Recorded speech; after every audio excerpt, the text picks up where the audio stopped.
We're going to start with the word for today. There are sounds from heaven. Oh, wow. Didn't I just talk about that?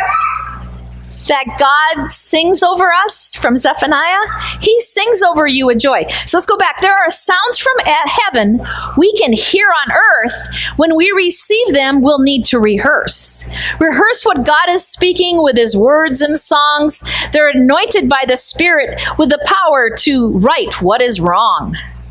When we're heavenly minded, we can be of earthly good because we have the revelation of how to live the way we should. He called us out of darkness to live in his marvelous light. With the light and the sounds from heaven, we're equipped for the good fight, faith fight. More than conquerors, he's made us to be. So let's go forth and set the captives free. Amen. I love that. There's sounds from heaven. And we were just talking about that. There's sounds from heaven. And you know, I've often asked the Lord, what does my song that you're singing over me sound like? I hope it's a good one. I still can't remember where I read this, but there was like one of our contemporary worship leaders that writes a lot of music and had a vision of heaven or went to heaven or something. And when he was in heaven, he heard one of his songs. And he says, Lord, you sing my song up here. And the Lord said, no, we just let you hear what heaven is singing, and you're singing it on earth. And I said, oh God, I want to hear those songs from heaven. Amen. Because I know it's good. Everything I've read on heaven or people that have had experiences going to heaven, there's lots of music and it's really good. And I just like, yeah, can't wait. Well, see on the front of your bulletin, it says messy middle. We're going to talk about a messy middle. You ever had a messy middle? I mean, more than this. No. That's when those things, God often tells you something and it's a long time before that actually happens. Kind of like farmers, you plant the seed and there's seed time and harvest. Okay. But we're going to go to a story. I'm going through the New Testament again this year, so I'm in Mark. It takes me a long time. Sometimes I get so stuck on one little area, I don't leave, I don't even make it through a chapter, but that's okay. And I got to Mark chapter 4, and I was reading in the Amplified Bible. And so, I believe I actually put it up there in the Amplified. So we're going to start with verse 35. In that same day, what day is that? Okay, Jesus has just, he's been sitting in a boat and he's been teaching them because there were so many people around him. He just told them one of the most foundational parables about the farmer went out to sow. There's that one, and then he explains it, and then he tells them the other parable about the other sower. And basically, right before this, actually verse 34, it's not in the computer, but it says, he did not tell them anything without a parable, but privately to his disciples, those who were particularly his own, he explained everything fully. And I love that I said, I'm in good company because I like to tell stories. Jesus always told stories, especially when it was to the masses. But to his disciples, he went into more depth and explained things, but to everybody else, he told stories. So now it's on that same day, when evening had come, he said to them, let's go over to the other side of the lake. And leaving the throng, they took him with them, just as he was in the boat in which he was sitting, and other boats were with him. A furious storm of wind of hurricane proportion arose, and the waves kept beating into the boat so that it was already being filled. But he himself was in the stern of the boat, asleep on a leather cushion. And they awoke him and said to him, Master, do you not care that we are perishing? And he arose and rebuked the wind and said to the sea, Hush now, be still. And the wind ceased. That is, sank to rest as if exhausted by its beating, and there was immediately a great calm, a perfect peacefulness. And he said to them, why are you so timid and fearful? How is it that you have no faith, no firmly relying trust? And they were filled with great awe and feared exceedingly and said to one another, "Who then is this that even the wind and the sea obey them?"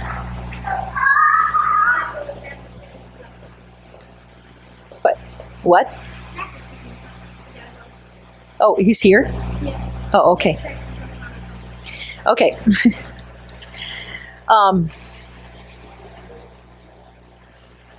So now we're going to go over this a little bit.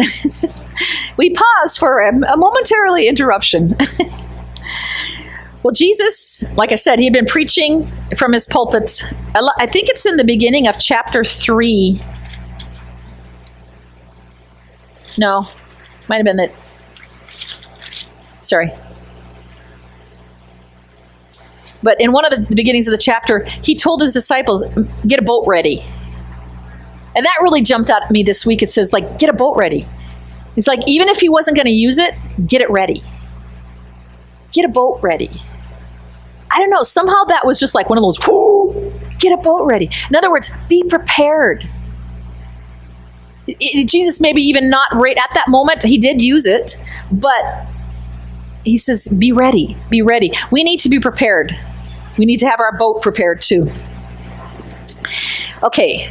So then anyway, he's been in this boat. He's been preaching from this boat all day, and which they say, I've not had a lot of lake experience or fishing or any of that kind of stuff. But water makes a good amplification. So, and plus that it kept people from crushing him if he preached from the boat. I'm assuming it was pulled up to shore, close. And then he had the water as a bouncing sound bouncing off of him. And there were other boats also. Okay. So he tells them, let's go over to the other side of the lake. He gives them a word. And this is key and pivotal to this whole story. He told them something's going to happen. So here's the beginning, right? And it's like, okay, we're going to go do something new. And isn't doing something new usually pretty exciting? You start just anything new. Okay, even starting a new church, it's always exciting at the beginning and people are so excited. And you get a few years down the road and people are like, because in the middle, it's not quite as fun. And like anything, you start anything, a new project in your house, it's really exciting to get all the stuff, you're going to do it. But while you're working on it, it isn't quite so exciting.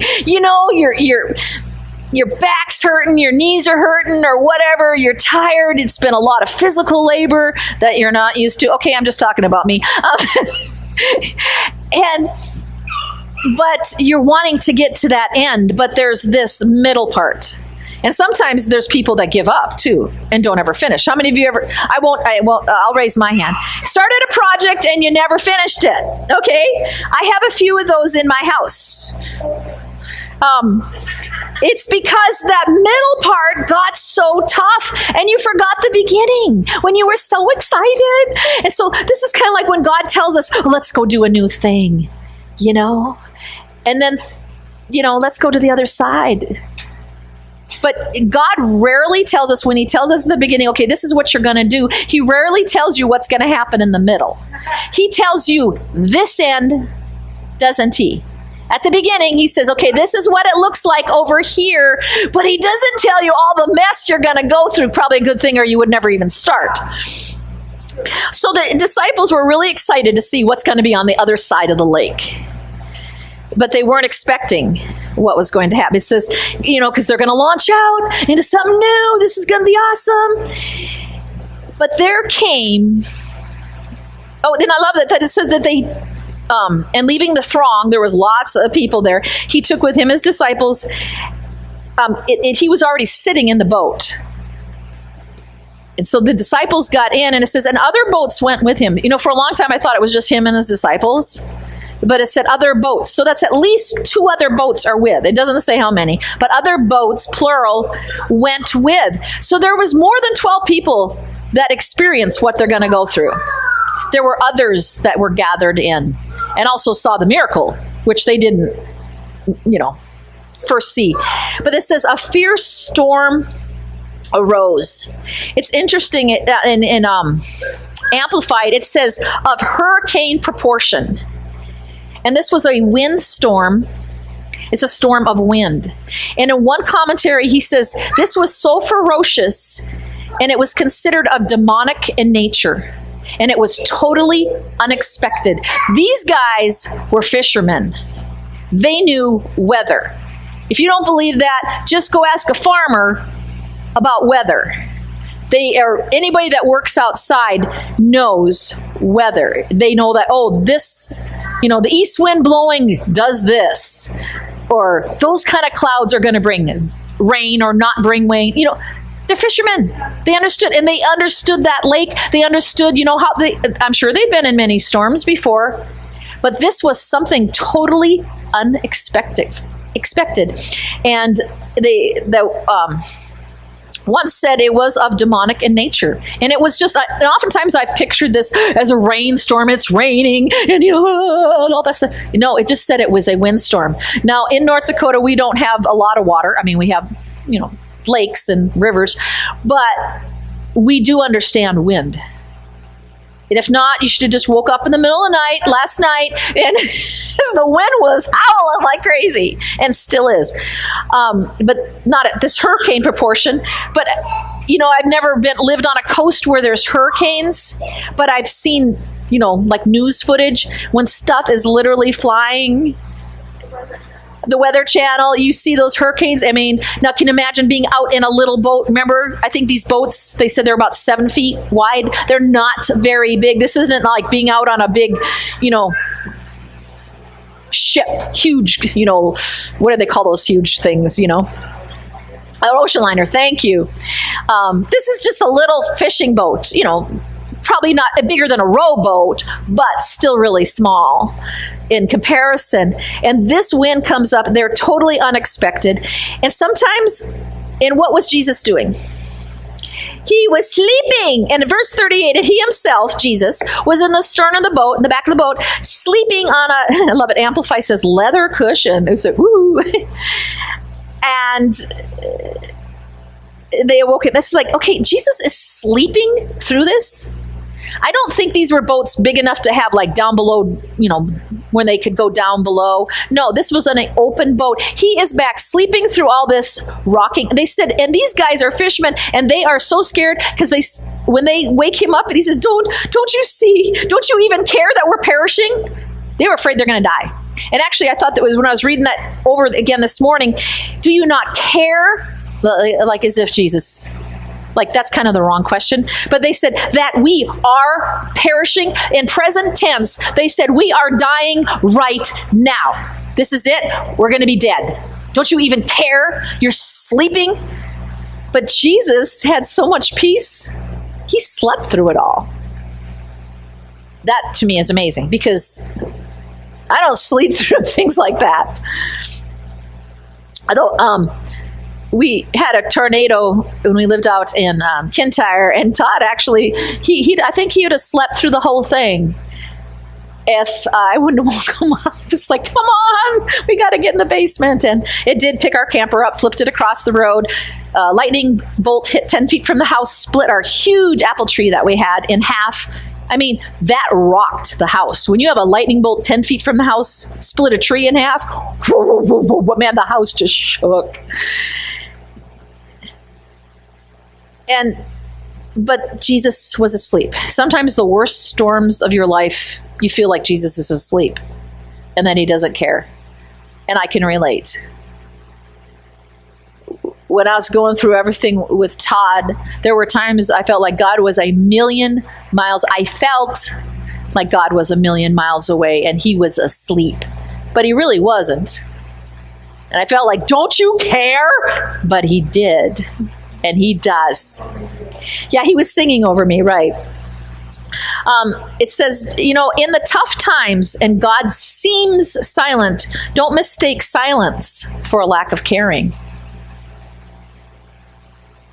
Even amongst friends, just because somebody doesn't say something to you that you think they should be bringing you comfort or whatever, don't mistake silence for a lack of caring.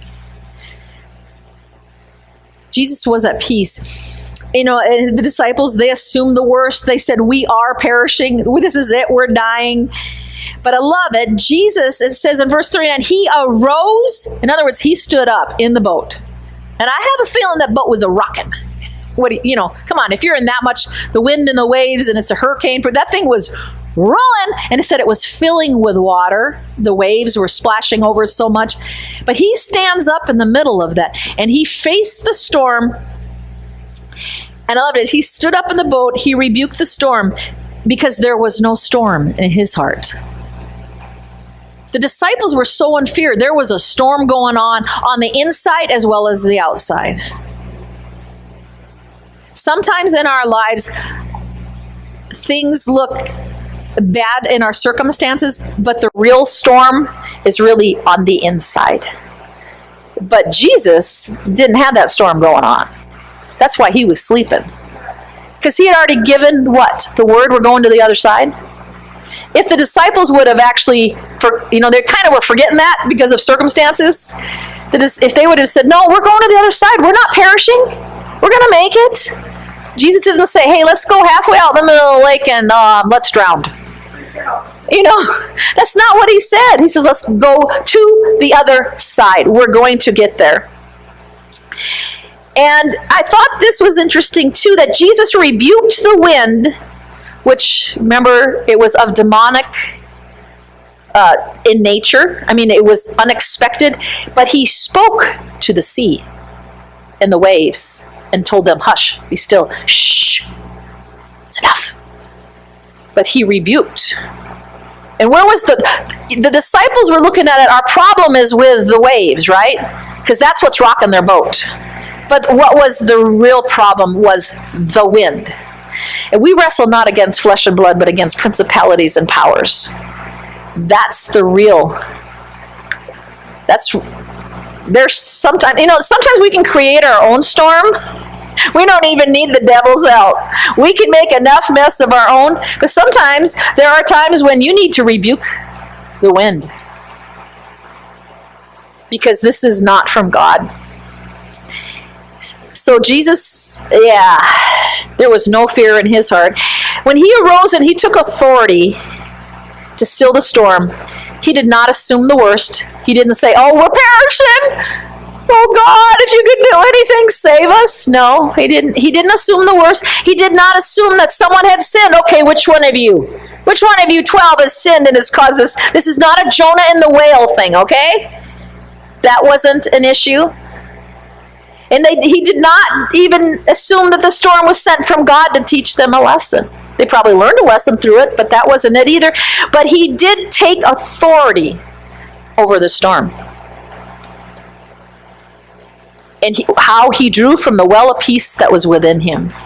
This is where we need to get in our lives, that there is that well of peace no matter what the wind and the waves are doing all around us. It's that messy middle. The disciples had no idea when Jesus said it looked like a nice calm night when they took off.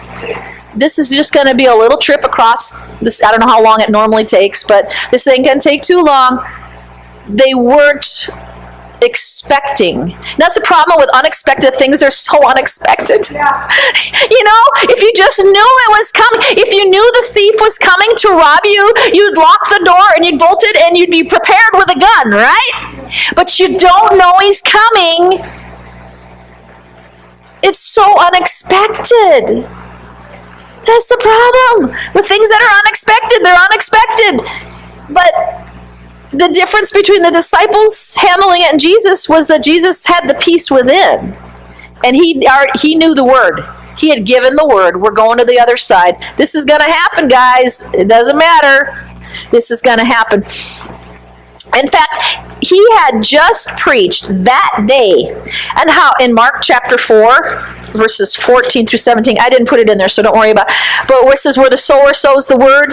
And then what does he talk about? Is how the enemy comes and tries to steal it, right? It depends on the condition of their heart, if that word's going to get stolen from them or not. Remember, if the stony or the hard ground, the pathway, it's just the birds came immediately. That's the enemy immediately coming and stealing. And then the next one is a stony ground. Well, they get it a little bit, but because their hearts are really stony and rocky, they lose it. And then there's the cares of the world, the thorns and stuff that grow up. We can let so many things, all that stuff just come in and choke out what is growing in our lives. But then there's also the good soil. Jesus had just preached that day. This is that evening. Remember, it said at the beginning, he says it was that same day, it was that evening, and they had already forgotten the word that he had spoken. They had lost sight of the word because their eyes were on the storm. And I often wonder, they went and woke him up. So why were they so surprised when he did something about the storm? Because remember at the end they said they were just filled with great awe and fear. Like, who is this? Like, well, why'd you go up? Wake him up. If you didn't think he could do something, would you just need somebody else to start bailing water? There was at least 12 of them in the boat, and there was, remember, other boats along. It actually, what Jesus did for them affected all the other boats too, didn't it? It made peace for everybody. That's awesome. They were really asking the wrong question about, do you not care? Yes, he cares.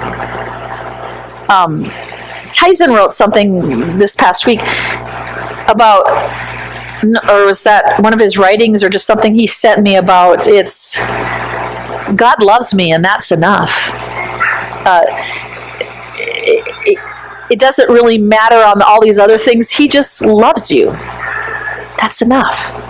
And he cares for you. But I do want to read something that Tyson did write this week called The Messy Middle. It's easy to hate the messy middle. I prefer the excitement and the naivety of beginnings and the satisfaction of the endings over the messy, confusing, exhausting middle. That's like, here's another one. Let's have a baby. A new couple, young couple, let's have a baby. Oh, they're so cute. They're so lovely. And then the baby comes and you have no sleep. You haven't slept in weeks and months. And you're going, and there's so many poopy diapers and there's stuff everywhere. And then they grow up and they're toddlers and they're making a mess. And then they're teenagers and they're wrecking your car. And you're going, we just made that decision to have this kid. And it's like, I forgot about the messy middle. But the messy middle is glorious. It's where all the best stories happen, right?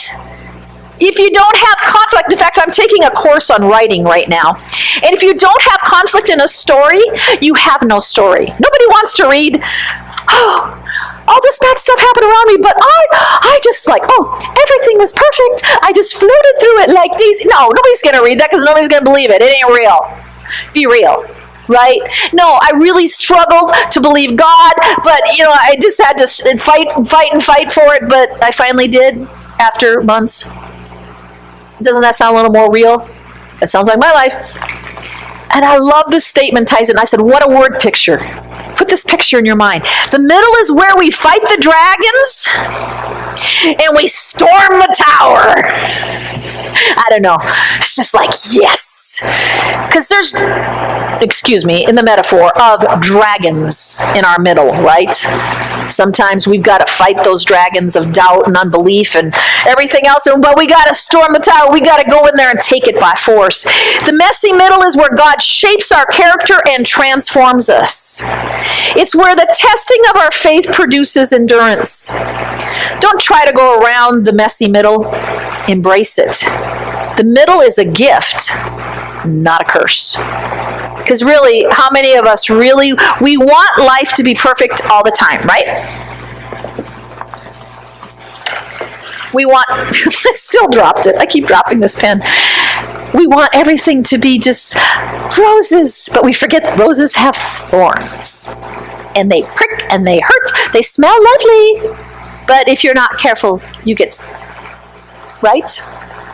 Things can be kind of messy. But the other thing I want to bring out is the disciples were doing exactly what Jesus told them to do, and a storm still came. I know when I first came here, those of you that were around remember I had quite a struggle with the house, getting the house, and just everything kept going wrong, and everything kept going wrong with selling my house in Bismarck. I was selling and buying at the same time, and just like, it was not pretty.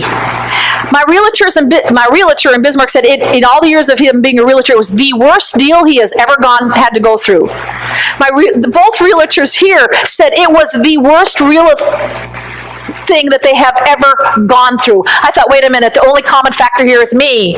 But they both all told me that it wasn't me. It was just this whole situation that was so hard. And I had someone say to me, well, gee, if you're having that much problem, why don't you just pack up and leave? I would say that God's trying to tell you just to leave. And I said, no. That just tells me even more that I'm doing exactly what he said to do, and the enemy don't want it. Because conflict to me is not saying that God is not liking what I'm doing. He's saying, you're on the right track, girl. And there's something trying to stop you. You got to have a little bulldog tenacity and say, you ain't stopping me. It took several months, but I'm enjoying my house, and I finally got the thing sold down there. God's good. But every time God tells you something, doesn't mean it's going to be floating through daisies. Maybe daisies are even better. They don't have as many thorns, right? No, there's going to be issues just because we live in this world. I know there was someone one time that said, oh, pray for me that I wouldn't have any more problems. This is like the minister said, what do you want me to pray, you die? No, I just don't want to have all these problems. Well, I'm sorry, the only time you're not going to have any problems in life is when you're dead. And you're in heaven. Then there's no more sorrow. But while we live in this world, there is trials and tribulations, isn't there? But I don't want you to forget that God's with you in that messy middle. Psalms 23, one of my favorite. Yea, though I walk through the valley of the shadow of death, I will fear no evil, for thou art with me. He walks with us through. We always want to be delivered out, and sometimes God does. He delivers us out of our mess, but most of the time, he walks with us through it. I want to have Lee, do you think you could pull that up? The little video clip. Y'all know that I write, go down where the E is for the internet, and then you'll have to, you also have to do the Windows P and do duplicates, so that this is one of the articles I wrote called Messy Middle, and then I videoed it. Do you need some help?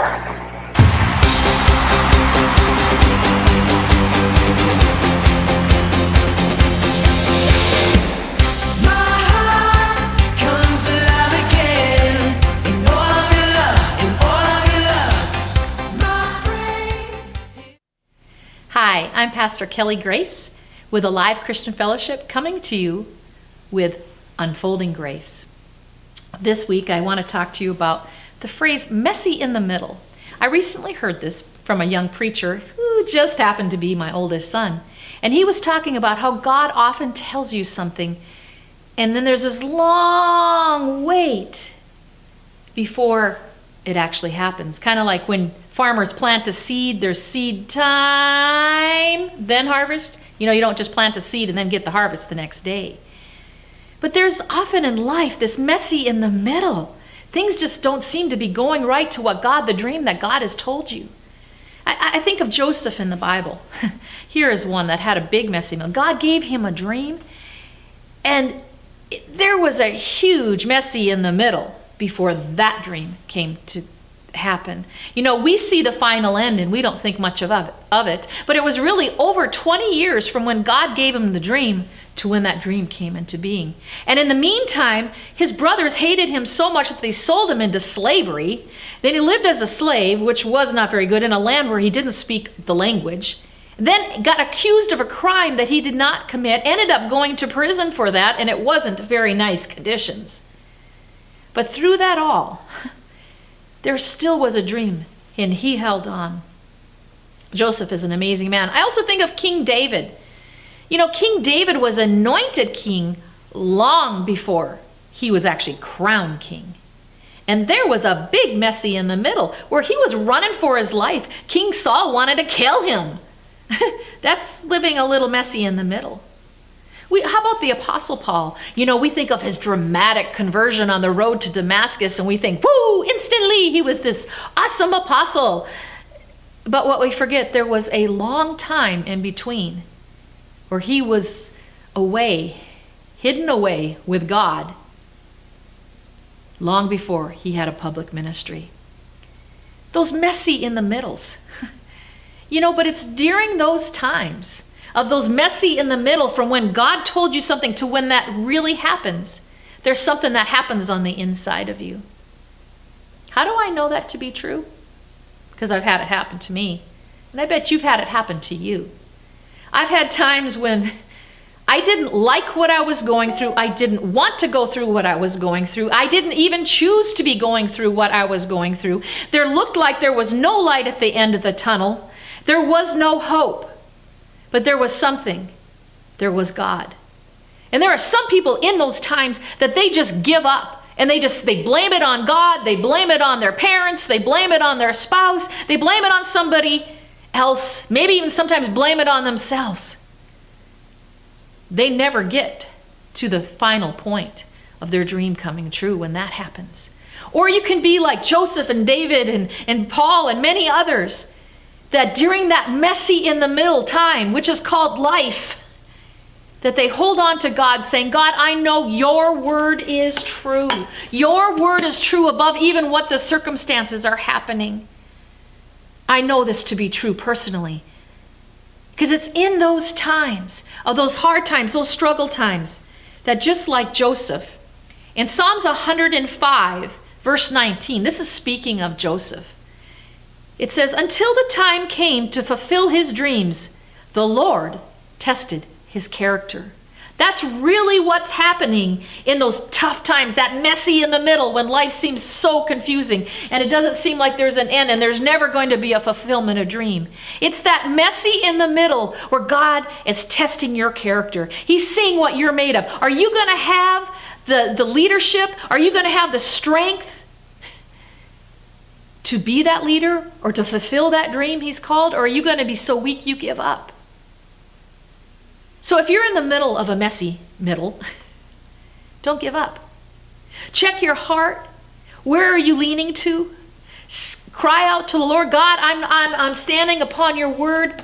I'm not giving up. I know what your word says, and I stand upon this as truth, no matter what the circumstances may look like. I know I had to do that when my world was crumbling to my feet and there was nothing left. And everything that I had was taken from me. And the thing I loved most was gone. I had to cry out to God saying, God, I know you're still there and you will fulfill the things inside of me. So this has been Pastor Kelly Grace with his unfolding grace for today. Don't give up. Don't give up in the messy middle. God bless.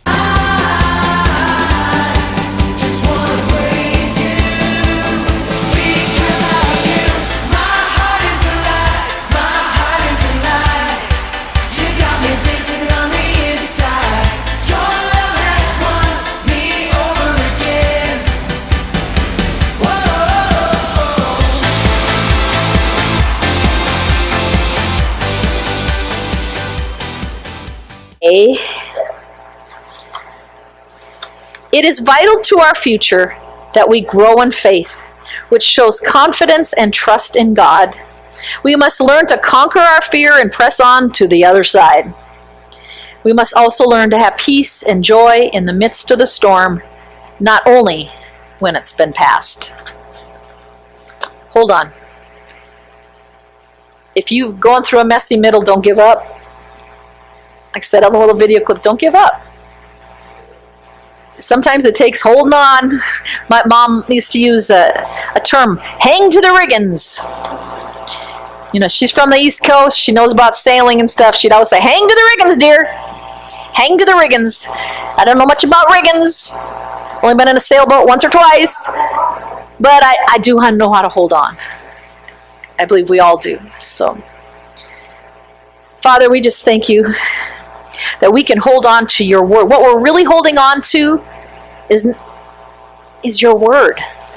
That's the only thing that's solid. It's a rock. We can hold on to your word and say, I'm not giving up. This is what you have said. This is what your word says. It's true. And I thank you, Lord. You help us get through that storm and we make it to the other side. In Jesus' name, amen. Oh, by the way,